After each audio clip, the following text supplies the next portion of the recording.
चाहते भी हैं, मोहब्बत भी करते हैं, और खतरा भी सारी बात है आपको है। तो मुझे ये बताइए कितने गार्ड रखे हुए आपने माशाल्लाह? आप खुद बता देना इन्हें।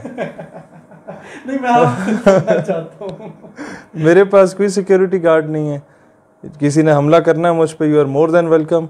जब तक मेरे रब ने मुझे बचाना है वो बचाएगा मुझे। और अगर किसी तस्वीर में आपने सिक्योरिटी गार्ड देखे भी हैं मेरे साथ, तो वो किसी जगह पे मैं खिताब शिताब करने गया हूँ तो लोकल इंतज़ामिया ने मुझे सिक्योरिटी दे दी हो तो दे दी हो ना। मेरे पास कोई इस तरह की बहुत बड़ी गाड़ी है, 2008 मॉडल की गाड़ी है मेरे पास, और वो भी उसका इंजन सारा टूट टाट गया था एक्सीडेंट में।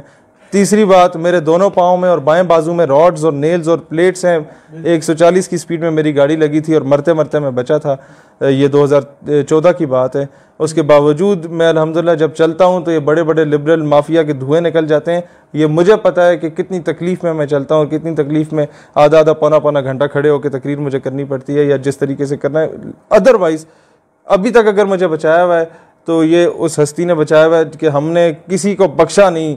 मुल्क दुश्मन अनासिर को, इस्लाम दुश्मन अनासिर को कभी हमने नहीं बख्शा। उसके बावजूद आज हम आराम से सुकून से जी रहे हैं। कोई सिक्योरिटी का कोई इंतज़ाम नहीं, कोई कुछ नहीं। इंडिया जो है हमारी वीडियो चला के उसे तकलीफ़ हो रही होती है, कादियानियों को हमसे तकलीफ़ है, हुकूमत के कुछ लोगों को हमसे तकलीफ़ है, ऑपोजिशन के कुछ लोगों को हमसे तकलीफ़ है, यूनिवर्सिटीज़ के कुछ प्रोफेसर्स को हमसे तकलीफ़ है। ये जो वही मेरा जिस्म मेरी मर्ज़ी टाइप के आइडियोलॉजी रखने वाले, नाम ना लीजिएगा उनका। मैं सिर्फ यही कहना चाहूँगा कि अल्लाह ने बचाया ना।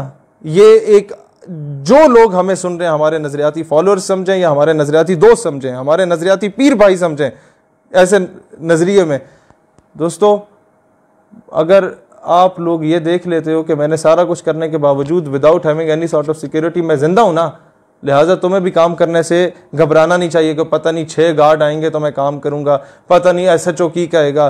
भाई तुम्हारे मकाम जो मकाम है ना, उसके आगे ये लोकल अफसरों का कोई मकाम नहीं होगा। जब तुम लोग इस कॉज के लिए काम करोगे फिर ऑटोमेटिकली अल्लाह इनके दिलों में तुम्हारे लिए जगह बना देगा, मोहब्बत कायम कर देगा। और देखना, जिन लोगों से तुम घबराया करते थे वो लोग तुम्हारे पीछे पीछे भागेंगे, यकीन करें। मुझे अभी भी याद है, मैं मैट्रिक में था ना, तो 8वीं 9वीं में मैंने थोड़ा थोड़ा तकरीरें करना सीखा। मैट्रिक में मैं था तो वही गले में बोतल लटकाई होती थी, वो मम्मी डैडी बच्चों की तरह, और रेडी वाला बैग लेके आ रहा था APS ऑर्डिनेंस में।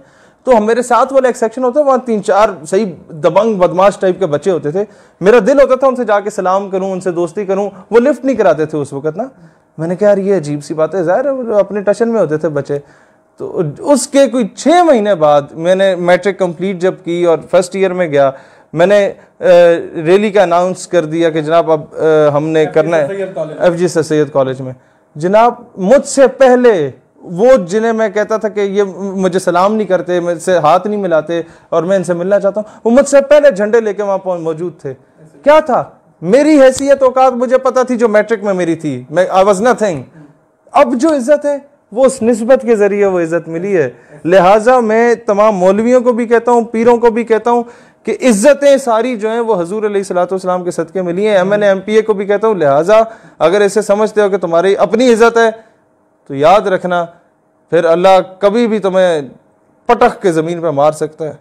लिहाजा जिस नाम पे तुम्हें इज्जतें मिली हैं, ये लोग तुम्हारे गोटे गिट्टे चूम रहे होते हैं ना, जो तुम लोग साहिबजादे और नवाबजादे बन के फिर रहे होते हो और बड़ी बड़ी गाड़ियों में फिर रहे होते हो और तुम्हारे आगे पीछे चेले चापलूस तुम्हारे खलीफे फिर रहे होते हैं, ये सिर्फ इस वजह से कि तुम्हारे बाप दादा में से किसी ने हजूर अलैहिस्सलाम की ग़ुलामी की थी। लिहाजा आज जब उनकी ख़त्म नबूवत या नामूस रिसालत का मामला आता है तो झुग्गियों में ना बढ़ जाया करो।